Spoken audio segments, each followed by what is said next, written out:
Preposition of adverbs में next है हमारे पास टॉपिक एडवर्ब्स ऑफ फ्रीक्वेंसी, जो आंसर करते हैं हाउ ऑफन। इनकी प्लेस क्या होगी? इनकी एग्जांपल है always, never, often, rarely, usually और जनरली एटसेट्रा। तो एडवर्ब्स ऑफ फ्रीक्वेंसी किस जगह पे आते हैं? They are normally put between the subject and the verb. Subject और वर्ब के दरमियान में इन्हें रखा जाता है।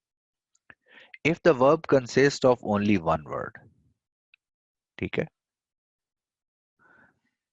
मसलन हम कहते हैं ही वर्क्स हार्ड, तो इसमें वर्ब जो है सिंगल वर्ड है वर्क्स, तो हम कहेंगे ही ऑलवेज वर्क्स हार्ड, ठीक है, या ही यूजुअली वर्क्स हार्ड, ही जनरली वर्क्स हार्ड। तो अगर वर्ब में सिर्फ एक वर्ड है तो इन दैट केस हम सब्जेक्ट और वर्ब के दरमियान में लिखते हैं ये एडवर्ब्स ऑफ फ्रीक्वेंसी। लेकिन एक और सूरत हाल भी हो सकती है, वो क्या कि यूजुअली वर्ब जो है ये एक से ज्यादा वर्ड्स होते हैं, ठीक है। If there is more than one word in the verb, they are put after the first word. यानी एक से ज्यादा वर्ड जब वर्ब में होता है तो हम कहते हैं कि मेन वर्ब से पीछे हेल्पिंग वर्ब भी होते हैं, ठीक है। तो हम पहले हेल्पिंग वर्ब के बाद में एडवर्ब लिखेंगे। ये वाले एडवर्ब ऑफ फ्रीक्वेंसी कहाँ आएगा?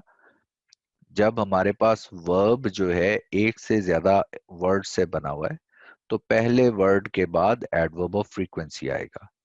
एग्जांपल्स देखिए, the child never, this child never tells a लाई।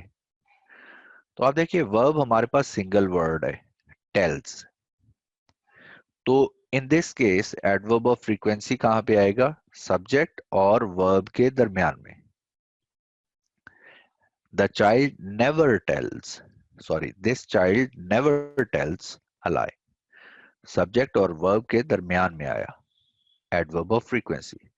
लेकिन दूसरी सूरत हाल भी है, he has often told his students to write neatly. तो आप देखिए वर्ब है हमारे पास एक से ज्यादा वर्ड्स पर, हैज टोल्ड। तो in this case adverb of frequency verb के पहले वर्ड के बाद आएगा हैज, और हैज टोल्ड में हम हैज के बाद लिख देंगे ऑफन, हैज ऑफन टोल्ड। ठीक हो गया। अब I usually take tea at 5 o'clock, single verb है टेक, तो सब्जेक्ट और वर्ब के दरमियान में आ जाएगा adverb of frequency, I usually take T.